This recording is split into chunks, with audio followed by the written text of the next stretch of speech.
Hi everyone, कैसे हैं आप सभी। आप लोगों की सीटेट का पेपर जो है वो दिसंबर में होने वाला है और हम हमारे चैनल पर सीडीपी के क्वेश्चंस कर रहे हैं। आज से पहले मैंने काफ़ी सारे वीडियोस जो है वो 25 तक क्लासेस में आप लोगों के साथ में सीडीपी के डिस्कस कर चुकी हूँ और अब बारी है आप लोगों के रिवीजन की। तो रिवीजन के लिए सबसे ज़्यादा इंपॉर्टेंट होता है मैराथन क्लासेस। तो आज का हमारे ये जो सेशन है वो मैराथन क्लास होने वाली है, क्लास 1 ये होने वाली है। हर एक क्वेश्चन हम लोग करेंगे, उसका आंसर देखेंगे, देन उसका हम लोग एक्सप्लेनेशन भी देखेंगे। जैसे देखिए ये क्वेश्चन है, देन इसका आंसर और इसके साथ में हम इसका एक्सप्लेनेशन, अगेन से क्वेश्चन, उसका आंसर, उसका एक्सप्लेनेशन। इस तरीके से हर एक क्वेश्चन का हम लोग क्वेश्चन देखेंगे, आंसर देखेंगे, साथ ही साथ उसका एक्सप्लेनेशन भी देखेंगे। तो कंप्लीट वीडियो को देखिएगा, एज अ टेस्ट इसको दीजिएगा। 30 क्वेश्चन टोटल आज की वीडियो में हम लोग डिस्कस करने वाले हैं। पेपर 1 पेपर 2 दोनों के लिए इक्वली इंपॉर्टेंट है सीडीपी में। ये हमारा मैराथन सेशन 1 है और इसकी कंप्लीट पीडीएफ को प्राप्त करने के लिए आप मेरे टेलीग्राम ग्रुप को ज्वाइन कर सकते हैं। वहां पर मैं ये कंप्लीट पीडीएफ जो है वो आप लोगों के साथ में शेयर कर दूंगी। स्टार्ट करते हैं क्वेश्चंस को। फर्स्ट क्वेश्चन हमारे पास में पूछा है, जीन पियाजे के अनुसार विकास की पहली अवस्था जन्म से लगभग 2 वर्ष आयु के दौरान बच्चा डैश सबसे बेहतर सीखता है। यानी कि पियाजे के अनुसार कौन सी जो है अवस्था होती है, यानी कि जन्म से 2 वर्ष तक की जो अवस्था होती है उसके द्वारा बच्चा कैसे सीखता है।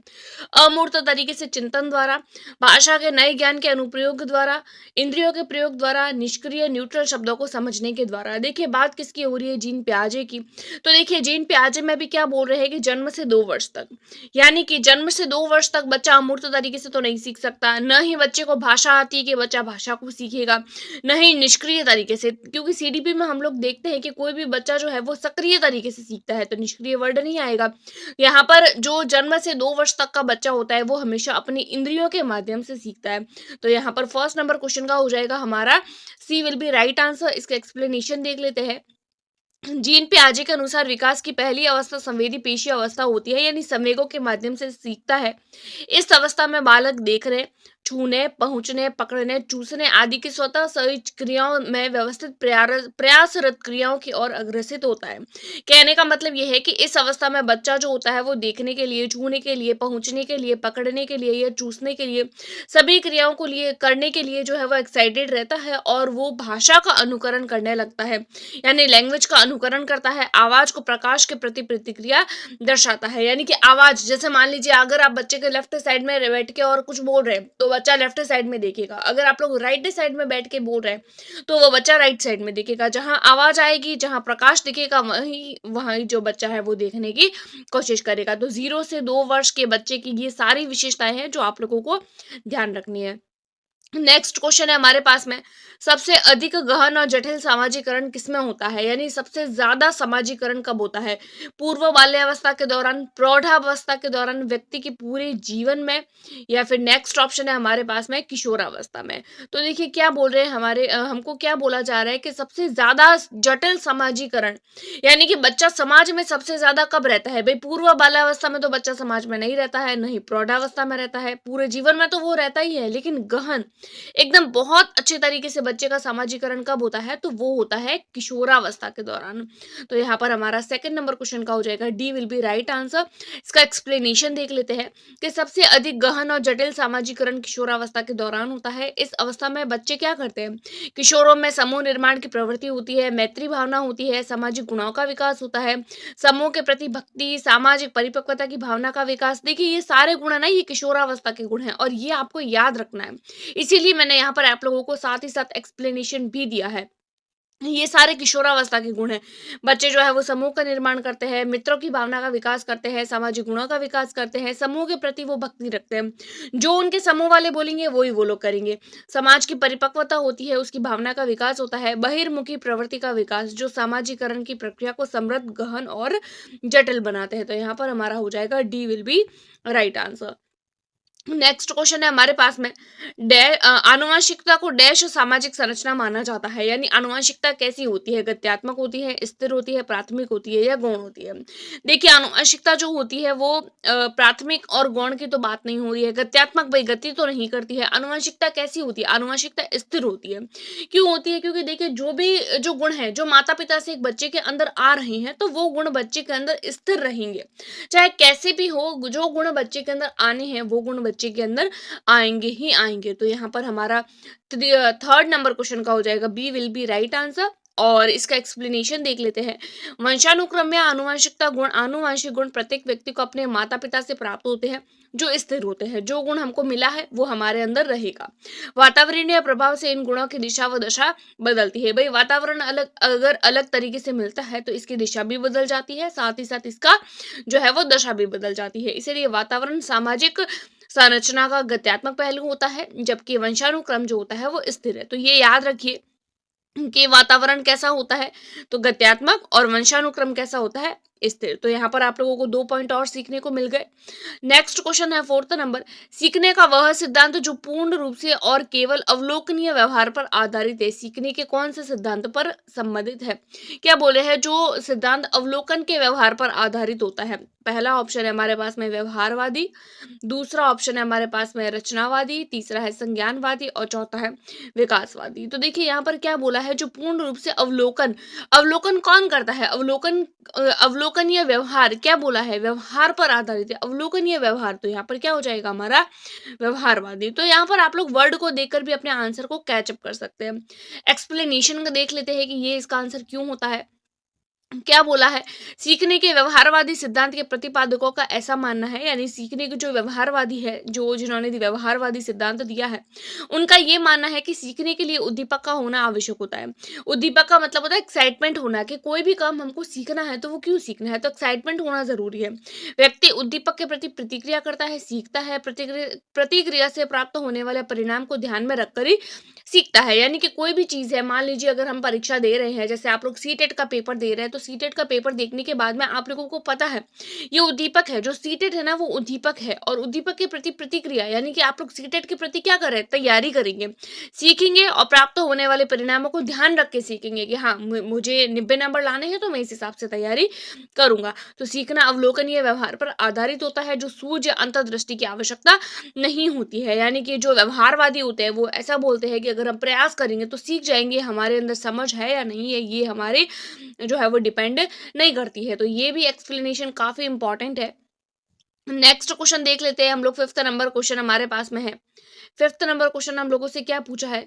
निम्नलिखित में से कौन सा समझ के लिए शिक्षण को प्रदर्शित नहीं करता है? समझ के लिए शिक्षण, समानता और अंतर देखने और सादृश्यता स्थापित करने के लिए विद्यार्थियों की सहायता करना, विद्यार्थियों को एकांकित तथ्यों और प्रतिक्रिया को याद करने के योग्य बनाना, परिघटना या अवधारणा को अपने शब्दों में अभिव्यक्त करने के लिए कहना, नियम कैसे काम करता है इसको स्पष्ट करने के लिए उदाहरण उपलब्ध कराने के लिए विद्यार्थियों को पढ़ाना। भाई क्या बोला है? समझ के कोई भी काम करना है तो कौन सी नेगेटिव पॉइंट है? देखिए समानता और अंतर देखना, ये बात तो ठीक लग रही है। अगला आता है तीसरा, अगर हम देखें कि घटनाओं को अपने शब्दों में कहना, तो ये बात भी ठीक है भाई, अपने शब्दों में कहता है तो बच्चे की लैंग्वेज डेवलप होगी। तीसरा आता है नियम कैसे काम करता है इसके स्पष्ट करने हेतु तो उदाहरण उपलब्ध कराना और विद्यार्थी को पढ़ाना। भाई उदाहरण देना भी अच्छी बात होती है, लेकिन अगर आप लोग देखें सेकंड ऑप्शन में, कि सेकंड ऑप्शन में क्या बोला है? विद्यार्थियों को एकांकित तथ्यों और प्रक्रियाओं को याद करवाना। देखिए ये जो याद वर्ड है ना वो अपने आप में नेगेटिव वर्ड होता है। तो यहाँ पर इसीलिए हम लोगों से यही पूछा है कि यहाँ पर नेगेटिव पॉइंट कौन सा है, प्रदर्शित नहीं करता है। तो नेगेटिव कौन सा हो जाएगा कि याद करने वाला। तो विद्यार्थियों को एकांकी तथ्यों और प्रक्रियाओं को याद करने के योग्य बनाना। एक्सप्लेनेशन देख लेते हैं। विद्यार्थियों को एकांकित तथ्यों और प्रक्रियाओं को याद करने योग्य बनाना उनकी समझ या सूझ को विकसित नहीं करता है, यह मात्र रहने पर बल देता है, इसीलिए समझ के लिए शिक्षण को प्रदर्शित नहीं करता है। यानी कि याद करने के लिए, याद करने वाली चीजें होती है वो समझ पर फोकस नहीं करती है। यहीं पर यह जो है वो यहीं पर दर्शा रहा है। अगला क्वेश्चन देख रहे हैं हम लोग, 6 नंबर क्वेश्चन। निम्नलिखित में से कौन सी विशेषता आंतरिक रूप से अभिप्रेरित बच्चे की नहीं है? जो बच्चा इंटरनली मोटिवेटेड है उसकी कौन सी विशेषता नहीं है? वे कार्य करते समय उच्च स्तर की ऊर्जा प्रदर्शित करते हैं। भाई इंटरनली मोटिवेटेड है तभी तो वो उच्च स्तर की ऊर्जा प्रदर्शित कर रहे हैं, ये तो नहीं होगा।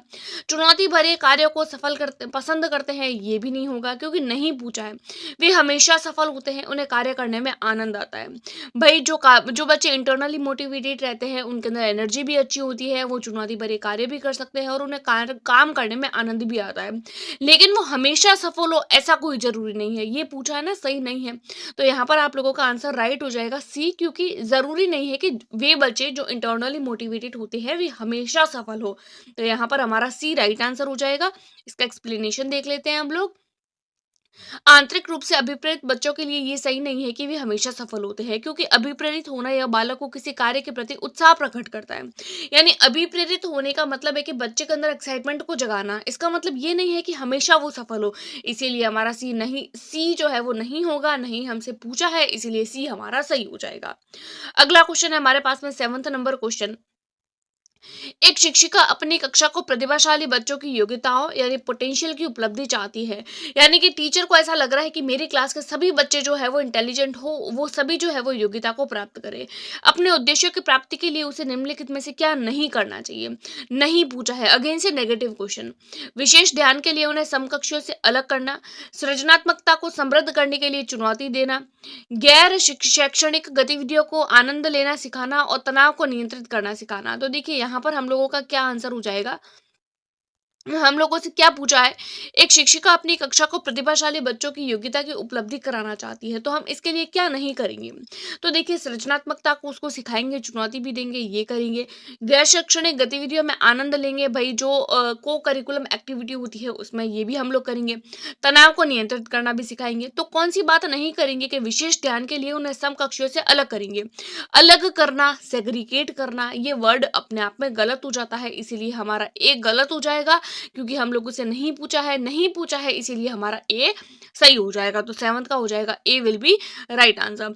एक्सप्लेनेशन है, प्रतिभाशाली बच्चों को योग्यता की उपलब्धि के लिए जरूरी नहीं है कि उनको कक्षा से अलग बैठाकर उनके समकक्षियों को दूसरे कक्ष में बैठाया जाए। यानी जरूरी नहीं है कि जो बच्चे प्रतिभाशाली है उनको अलग क्लास में बिठाया जाए और जो इंटेलिजेंट है, जो वीक है, उनको अलग क्लास में बिठाया जाए। भाई अलग करना कोई भी अपने आप में पॉजिटिव पॉइंट नहीं होता है। नेक्स्ट क्वेश्चन है 8th नंबर क्वेश्चन। छोटे शिक्षार्थियों में निम्नलिखित में से कौन सा लक्षण पठन कठिनाई का नहीं होता है? छोटे बच्चों में पठन कठिनाई का कौन सा नहीं है? अगेन से नहीं वाला क्वेश्चन। शब्द और विचारों को समझने में कठिनाई, सुसंगत वर्तनी में कठिनाई, वर्ण और शब्द पहचानने में कठिनाई, पठन गति और प्रवाह में कठिनाई। भाई बात किसकी हो रही है? बात तो छोटे बच्चों की हो रही है। देखिए छोटे बच्चों की हो रही है, तो छोटे बच्चों को किस चीज में कठिनाई नहीं होती? भाई शब्दों और विचारों को समझने में कठिनाई नहीं होती है, क्योंकि अभी उन लोगों को केवल और केवल पढ़ना सिखा रहे हैं, न कि उन लोगों को समझना। तो यहाँ पर हमारा नहीं पूछा है, कठिनाई का नहीं है। देखिए वर्तनी बोलने में बच्चे को कठिनाई होगी क्योंकि छोटा बच्चा है, वरना शब्द पहचानने में कठिनाई होगी और पढ़ने में दिक्कत होगी, लेकिन पढ़ के समझना अभी बच्चे के लिए जरूरी नहीं है। तो यहाँ पर हमारा ए विल बी राइट आंसर हो जाएगा। एक्सप्लेनेशन देख लेते हैं। छोटे शिक्षार्थियों के पठन के लिए यह कठिनाई नहीं है कि वे शब्द और विचारों को समझने में कठिनाई हो, यानी कि ये जरूरी नहीं है कि बच्चा जो है वो उसको इस चीज में कठिनाई होगी। बच्चे को पढ़ने में, उसको वर्ण पहचानने में, उसको जो है वो वर्तनी में, सभी में कठिनाई हो सकती है। भाई छोटे बच्चों को तो हम समझाएंगे नहीं, जो भी उसको आ रहा है उसको करने देंगे। तो अगला देख लेते हैं 9th नंबर। शिक्षार्थियों का आत्म नियम की ओर संकेत करता है। क्या बोला है? शिक्षार्थियों का जो आत्म नियमन होता है वो किसकी ओर संकेत करता है? शिक्षार्थी निकाय द्वारा बनाए गए नियम, विनियमन, स्व अनुशासन। भाई आत्म नियम का बात क्या? आत्म नियम का मतलब होता है बच्चों का। तो शिक्षार्थी निकाय बनाएंगे, नियम बनाएंगे, बात तो ठीक लग रही है। यहाँ पर उसके बाद में बोले हैं स्व अनुशासन और नियंत्रण, ये भी बात ठीक है। सीखने का स्वयं पर्यवेक्षण करने की उनकी योग्यता, ये भी बात ठीक है। और विद्यार्थियों के व्यवहार के लिए विनियमन, ये भी बात ठीक है। अब चारों ही ऑप्शन ठीक है, लेकिन चारों तो ऑप्शन में नहीं कर सकते हम लोग, एक लगाना है हमको। तो शिक्षार्थियों का आत्मनियमन, आत्मनियमन का मतलब क्या होता है? स्वयं के द्वारा कोई भी काम सीखना। तो देख लीजिए स्वयं के द्वारा सीखने की क्रिया कहाँ हो रही है? कि अपने सीखने का स्वयं पर्यवेक्षण करना। तो यहाँ पर हमारा C will be right answer हो जाएगा। एक्सप्लेनेशन है इसका। आत्मनियम का आशय है शिक्षार्थी स्वयं से अपने अधिगम का परीक्षण करने करके सीखने की योग्यता रखता है। भाई आत्मनियम का मतलब होता है बच्चे ने कोई काम सीखा है तो उसको सीखने के बाद में उसका परीक्षण करना, अपने सीखने का स्वयं पर्यवेक्षण, यानी सीखने की योग्यता का स्वयं पर्यवेक्षण जो है वो पर्यवेक्षण कर देना, खुद ही परीक्षण करना। तो यहाँ पर हमारा C will be right answer. Next question है 10th नंबर क्वेश्चन हमारे पास में। निम्नलिखित में से किस कथन को सीखने के लक्षण के रूप में नहीं माना जाता है? निम्नलिखित में से कौन से कथन को सीखने के लक्षण के रूप में नहीं माना जा सकता? व्यवहार का अध्ययन सीखना, अनधिगम भी सीखने का एक हिस्सा होता है। सीखना एक प्रक्रिया है जो व्यवहार में मध्यस्थता करती है, और सीखना कुछ ऐसी चीज है जो कुछ अनुभवों के परिणाम स्वरूप घटित होती है। क्या बोला है? सीखने के रिगार्डिंग कौन सी एक बात ठीक नहीं है? तो यहाँ पर देखिए अनलर्निंग के द्वारा भी सीखना एक हिस्सा है, ये बात ठीक हो जाएगी, इसीलिए ये गलत है। सीखना एक व्यवहार व्यवहार प्रक्रिया है जो व्यवहार में मध्यस्थता करती है, ये बात भी ठीक है, इसीलिए ये गलत हो जाएगा। सीखना कुछ ऐसी चीज है जो कुछ अनुभवों के परिणाम स्वरूप घटित होता है, तो ये भी ठीक हो जाएगा। भाई अनुभवों के माध्यम से भी तो हम लोग सीखते हैं, तो ये भी गलत हो जाएगा। सीखने का कौन सा लक्षण नहीं है कि व्यवहार का अध्ययन सीखना है, कि भाई क्या व्यवहार सीख गए तो हम सब कुछ सीख गए? नहीं, व्यवहार के अलावा भी हम लोगों को और चीजें सीखनी पड़ेगी। तो यहाँ पर गलत पूछा है, इसीलिए हमारा ए राइट आंसर हो जाएगा। एक्सप्लेनेशन है इसका, व्यवहार का अध्ययन सीखना यह किसी भी प्रकार से सीखने का लक्षण नहीं होता है, क्योंकि व्यवहार का अनुकरण करके उसे सीखा जाता है, व्यवहार का अध्ययन नहीं सीख सकते। न कि व्यवहार का अध्ययन, यानी कि व्यवहार को अनुकरण के द्वारा सीख सकते हैं, उसका अध्ययन हम नहीं कर सकते हैं। अगला देख लेते हैं, 11 नंबर क्वेश्चन हमारे पास में है, सिद्धांत के रूप में रचनावाद क्या होता है? सूचनाओं को याद करना, पुनः स्मरण। भाई याद करना कोई अपने आप में अच्छी बात नहीं होती है। शिक्षक की प्रति प्रभुत्वशाली भूमिका पर बल देना। भाई शिक्षक प्रभुत्वशाली नहीं होता है, बल्कि बच्चा प्रभुत्वशाली होता है, तो ये भी नहीं होगा। अनुकरण की भूमिका भूमिका पर केंद्रित। भाई अनुकरण करना, केवल अनुकरण करना कोई अच्छी बात नहीं होती है। कंस्ट्रक्टिविज्म की बात हो रही है, तो क्या होगा? दुनिया के बारे में अपना दृष्टिकोण खुद बनाना, और यही शिक्षार्थी की भूमिका पर बल देता है। तो यहाँ पर एक्सप्लेनेशन है, रचनावाद का सिद्धांत शिक्षार्थी को दुनिया के बारे में सोच विचार कर अपनी दृष्टिकोण निर्मित करने की भूमिका पर बल देता है। यानी कंस्ट्रक्टिविस्ट क्या बोलते हैं कि बच्चे जो है वो दुनिया के बारे में खुद की सोच, खुद का विचार जो है वो खुद बनाए। तो यहाँ पर हमारा 11 नंबर क्वेश्चन का हो जाएगा, D will be right answer. 12th number question हम लोग देखेंगे, सृजनात्मक शिक्षार्थी वह है जो, यानी क्रिएटिविटी बच्चा कौन कौन सा होता है? जो परीक्षा में हर बार अच्छा अंक लाए? नहीं भाई, हर बार अच्छे नंबर लाने वाला जरूरी है कि बच्चा क्रिएटिव होगा? नहीं, वो इंटेलिजेंट होगा, क्रिएटिव होगा, ये जरूरी नहीं है। लेटरल चिंतन और समस्या समाधान में अच्छा हो, ड्राइंग और पेंटिंग में अच्छा हो, बहुत बुद्धिमान हो। भाई सृजनात्मक क्रिएटिव बच्चा वही होता है जो चिंतन और समस्या समाधान में अच्छा होता है। देखा जाए तो ये जो सी बी सी डी तीनों ही ठीक है। बुद्धिमान वाला तो नहीं होगा, क्योंकि जो बुद्धिमान होते हैं वो क्रिएटिव हो जरूरी नहीं है। ड्राइंग और पेंटिंग में अच्छे हो, लेकिन यहाँ पर इन दोनों में से पहला ऑप्शन जो है वो, सेकंड ऑप्शन ऊपर वाला बी जो है वो राइट लग रहा है। एक्सप्लेनेशन है, सृजनात्मक शिक्षार्थी वह होता है जो पार्श्व चिंतन और समस्या समाधान में अच्छा होता है। 13 नंबर सवाल है हमारे पास में, अवधारणाओं को विकास के मुख्य रूप से डैश का हिस्सा माना जाता है। अवधारणाएं किसका हिस्सा होती है? समाज का, शरीर का, संवेगों का, या बुद्धि का? तो देखिए अवधारणाएं किसका होती है, अवधारणाएं किसके द्वारा बनती है? तो बुद्धि के द्वारा। तो यहाँ पर हमारा हो जाएगा बौद्धिक विकास। एक्सप्लेनेशन है, अवधारणाओं का विकास मुख्य रूप से बौद्धिक विकास का हिस्सा होता है, क्योंकि किसी भी अवधारणा को सोचने के लिए हम उसकी छवि किसमें बनाते हैं? अपने मस्तिष्क में, जिसके बारे में हम सोचते हैं, समझते हैं और अवधारणा को प्रकट करते हैं। नेक्स्ट क्वेश्चन है हमारे पास में, व्यक्तिगत शिक्षार्थी एक दूसरे से डैश में भिन्न होते हैं। विकास क्रम में, विकास की सामान्य क्षमता में, बुद्धि और विकास के सिद्धांतों में, और विकास की दर में। भाई व्यक्तिगत शिक्षार्थी जो होते हैं वो एक दूसरे से कैसे अलग अलग होते हैं? देखिए विकास क्रम तो सबका सेम ही होता है। कैसे सेम होता है? पहले जो है वो गर्भावस्था आती है, फिर शैशवावस्था, फिर बाल्यावस्था, फिर किशोरावस्था, फिर प्रौढ़ावस्था, इस तरीके से। तो ये तो सब में सेम होता है। विकास की सामान्य क्षमता, भाई सभी बच्चों में सामान्य क्षमता होती है, तो ये भी नहीं होगा। बुद्धि और विकास के सिद्धांत, भाई बुद्धि और विकास के सिद्धांत हर एक बच्चे में एक होते हैं, तो अलग नहीं होंगे, बल्कि विकास की जो दर होती है ना वो सब में अलग अलग होती है। तो भिन्न किस में होते हैं बच्चे? विकास की दर में अलग होते हैं। कैसे होते हैं? देखिए कोई भी बच्चा जो है वो किसी काम को 3 साल में सीख रहा है, लेकिन अगर मान लीजिए कोई बच्चा उसी काम को 5 वर्ष में सीख रहा है, तो सबकी स्पीड क्या है, सबकी दर क्या है? कि बच्चे अलग किस में होते हैं? बच्चे दर में अलग होते हैं। तो यहाँ पर 14 का हो जाएगा, D will be right answer. Explanation है, व्यक्तिगत विभिन्नताओं का सिद्धांत कहता है प्रत्येक बालकों व बालिकाओं के विकास का अपना एक स्वयं का स्वरूप होता है, और इनके सामाजिक, भाई सबका अपना जो है वो विकास का एक स्वरूप होता है। इसमें सामाजिक, शारीरिक, मानसिक आदि विकास, सभी के सभी विकास जो होते हैं उनकी दर भिन्न भिन्न होती है, और समवयस्कों में भी व्यक्तिगत विभिन्नताएं देखने को मिलती है। हम लोगों को पता है कि 5 साल का बच्चा, मान लीजिए 5 साल का बच्चा है, कोई भी काम को जो वो भाग या जोड़ करना, मान लीजिए 5 साल का बच्चा जोड़ करना सीख रहा है, वहीं एक 8 साल का बच्चा जो है वो अभी तक गिनती भी नहीं सीख पाता। तो ये क्या है? ये व्यक्तिगत विभिन्नताएं तो है। तो यहाँ पर बच्चे अलग अलग किसमें होते हैं? तो विकास की दर में अलग अलग होते हैं। नेक्स्ट क्वेश्चन हम लोग देख लेते हैं, बच्चे के उचित विकास को सुनिश्चित करने के लिए उसका स्वस्थ शारीरिक विकास एक महत्वपूर्ण आवश्यकता होती है, ये एक कथन है। भाई शारीरिक विकास सबसे ज्यादा इंपॉर्टेंट होता है, ये बात तो ठीक है, सही है, क्योंकि विकास क्रम में शारीरिक विकास सबसे पहले स्थान पर आता है। सही है, क्योंकि शारीरिक विकास विकास के अन्य पक्षों के साथ अंतः संबंधित रहता है। सी है हमारे पास में, गलत है भाई, गलत तो हो नहीं सकता, क्योंकि हमको पता है कि जब विकास करवाना है और बच्चे का विकास करवाना है तो उसका स्वस्थ शरीर रहना चाहिए। तो बात तो ठीक है। बात जरूरी नहीं है कि शारीरिक विकास पहले आए, बल्कि शारीरिक विकास जो होता है वो अन्य पक्षों के साथ में भी अंतः संबंधित होता है। तो यहाँ पर 15 का हो जाएगा, B will be right answer.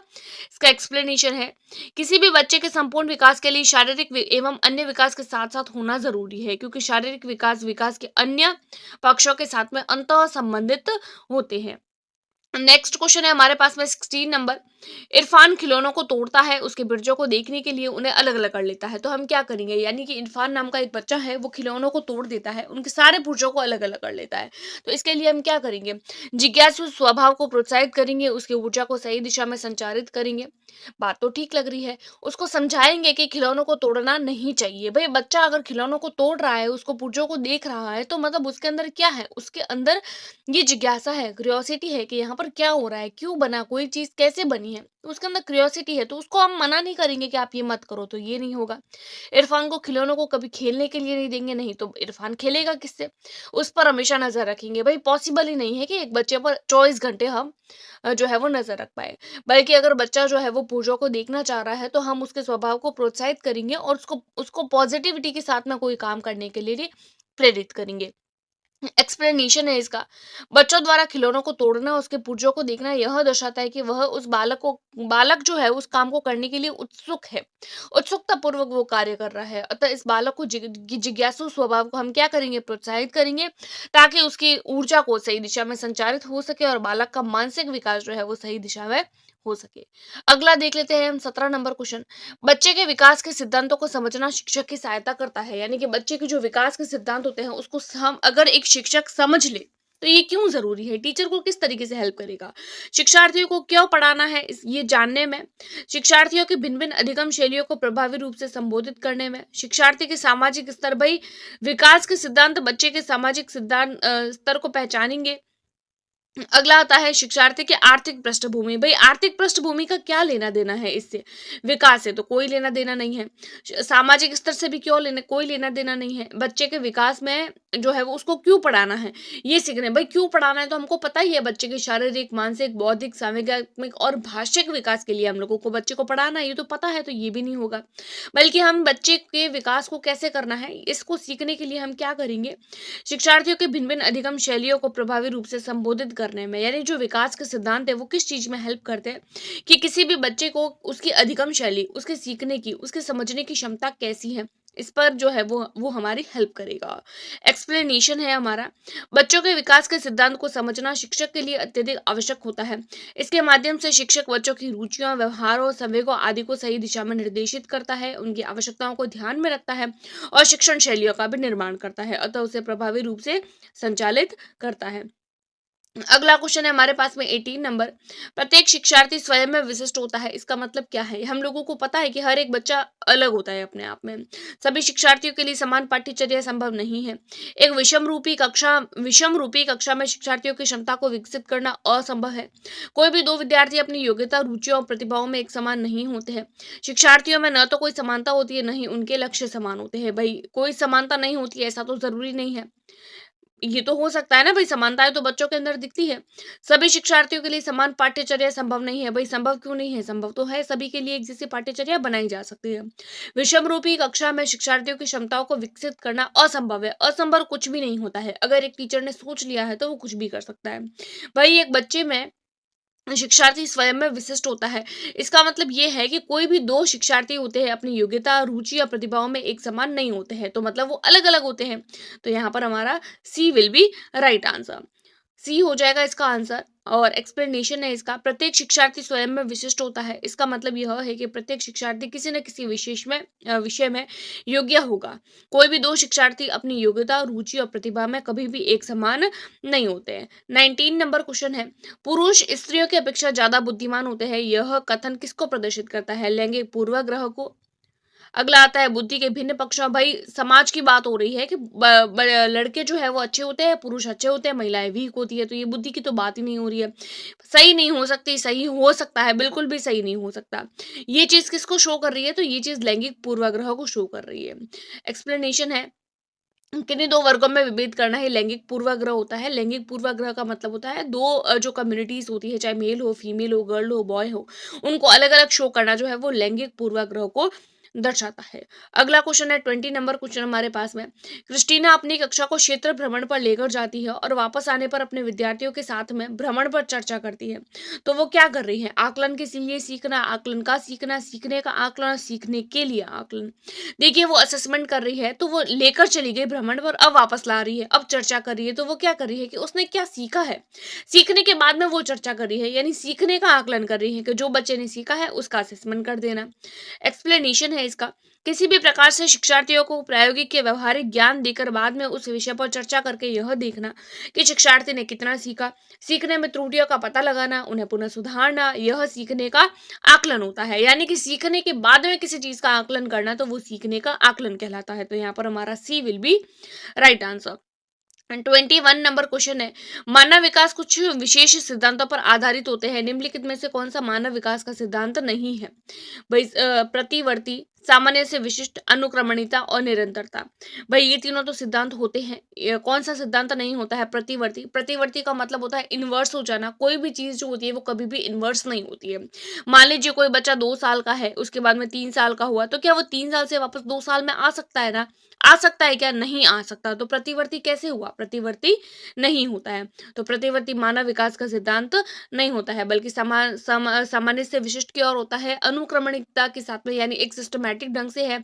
2 साल का हुआ, फिर 3 साल का हुआ, फिर 4 साल का हुआ, सिस्टम होता है और निरंतर होता है, यानी रेगुलरली वो चीज जो है वो चलती रहती है। 23 नंबर क्वेश्चन है, निम्नलिखित में से कौन सा कथन सीखने के बारे में सही है, सीखने से रिलेटेड कौन सी एक बात ठीक है। सीखने के लिए किसी भी चरण पर सीखना संवेगात्मक कारकों से प्रभावित नहीं होता है। भाई हर चीज जो है वो सीखना संवेगों पर निर्भर करता है, तो ये नहीं होगा। सीखना मूल रूप से मानसिक क्रिया है, नहीं भाई, सीखना तो हम तो शारीरिक क्रियाएं भी सीख सकते हैं, तो ये नहीं हो सकता। बच्चों द्वारा की गई त्रुटियां यह संकेत करती है कि किसी भी तरीके का सीखना नहीं हुआ। भाई त्रुटियां करी है मतलब बच्चे ने सीखा है, तो सीखना नहीं हुआ कैसे हुआ, तो ये तीनों नहीं होंगे तो ऑब्वियसली डी होगा। सीखना उस वातावरण से प्रभावी होता है जो संवेगात्मक रूप से सकारात्मक होता है और शिक्षार्थियों को संतुष्ट करता है। भाई जो बच्चा अगर कोई भी बच्चा है वो सीख रहा है, तो वो पॉजिटिव कब माना जाता है, जब वो खुद पॉजिटिव होता है और शिक्षार्थियों को संतुष्टि देने वाला होता है। तो यहाँ पर हमारा डी राइट आंसर हो जाएगा, जिसका एक्सप्लेनेशन है, सीखना उस वातावरण से प्रभावित होता है जो संवेगात्मक रूप से सकारात्मक हो और शिक्षार्थियों को संतुष्ट करने वाला हो। नेक्स्ट क्वेश्चन हम लोग देखेंगे 24 नंबर क्वेश्चन, मूल्यांकन का मुख्य उद्देश्य क्या होना चाहिए। मूल्यांकन यानी कि असेसमेंट, यह निर्णय लेना कि क्या शिक्षार्थियों को अगली कक्षा में प्रोन्नत करना चाहिए। भाई अगली कक्षा में ले जाने के लिए मूल्यांकन करना कोई अच्छी बात नहीं है। सीखने में होने वाली कमियों का निदान और उपचार करना, शिक्षार्थियों को त्रुटि निकालना, त्रुटि नहीं निकालेंगे बल्कि हम तो त्रुटि निकालने के बाद में उसका उपचार भी करेंगे। शिक्षार्थियों की उपलब्धि को मापना, उपलब्धियों को मापना कोई मूल्यांकन का काम नहीं है, ये मापन का काम है। तो यहाँ पर मूल्यांकन का मतलब क्या होता है कि सीखने में होने वाली जो कमियां हैं, जो निदान है, उसका उपचार करेंगे, यानी कि सीखने में होने वाली कमियों का उसका उपचार करेंगे, उसका निदान करने की कोशिश करेंगे। तो यहाँ पर हो जाएगा 24 का B will be right answer. मूल्यांकन का मुख्य उद्देश्य सीखने में होने वाली कमियों का निदान और उपचार करना है। 25 नंबर क्वेश्चन है, शिक्षार्थी जो पहले सीख चुके हैं उनकी पुनरावृत्ति और प्रत्यास्मरण में शिक्षार्थियों की मदद करना महत्वपूर्ण होता है। यानी कि जो बच्चे पहले से सीख चुके हैं उनको याद करवाना, रिकॉल करवाना, रिवीजन करवाना, ये इंपॉर्टेंट है। क्यों? पूर्व पाठों को दोहराने का प्रभावी तरीका, भाई पूर्व पाठों को दोहराने के लिए रिवीजन कराए, नहीं, कोई जरूरी नहीं है।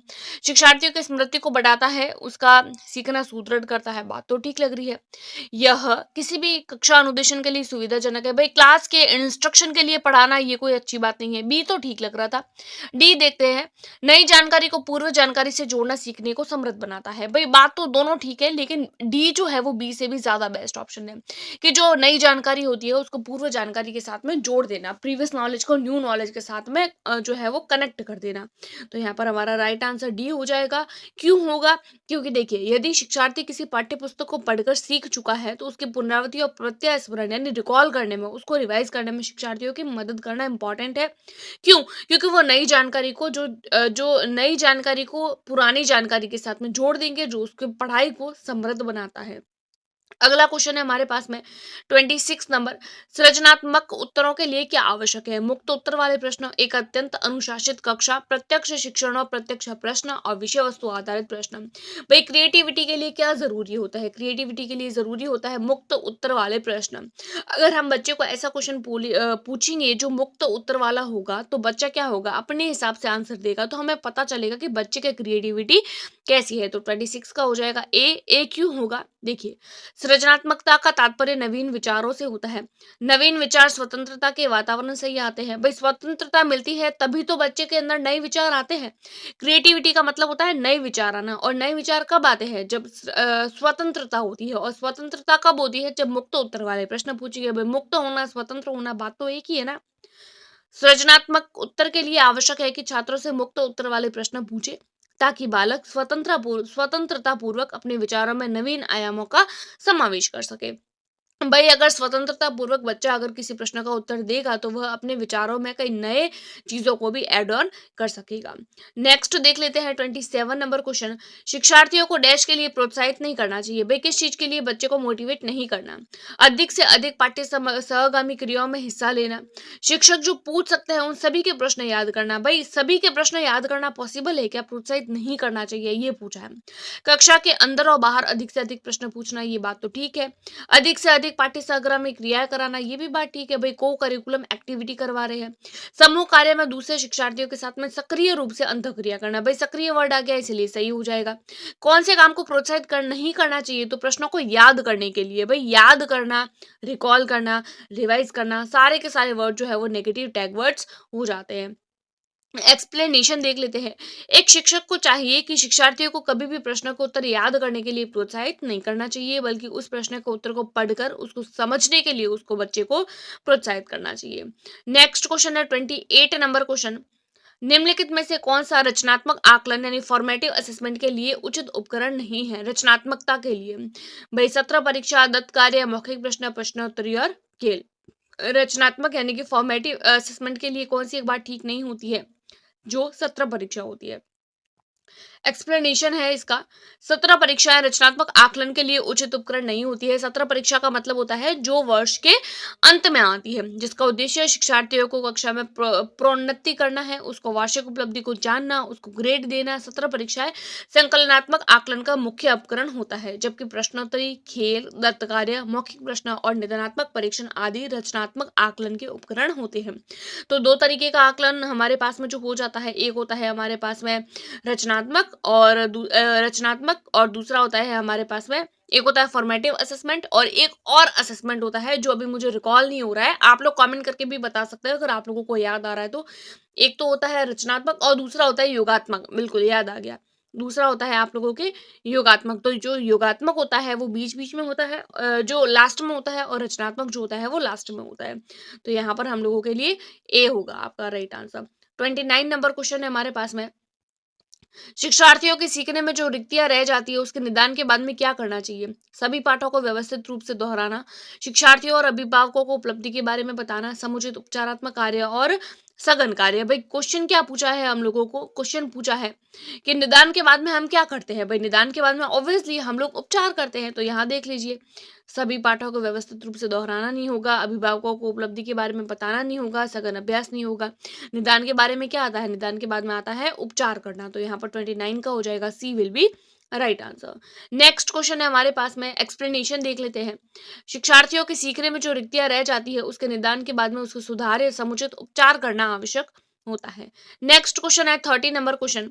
भारतीय समाज की बहुभाषिक विशेषता को देखा जाना चाहिए। भाई इस भारतीय समाज जो होता है उसमें बहुभाषिता पर फोकस किया जाता है।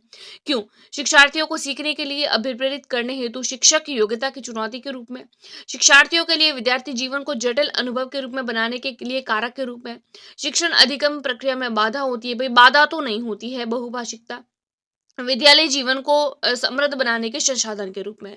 ये जो क्वेश्चन है वो आप लोगों का होमवर्क क्वेश्चन है। वैसे इस क्वेश्चन का आंसर मैंने एक्सप्लेनेशन में दे रखा है।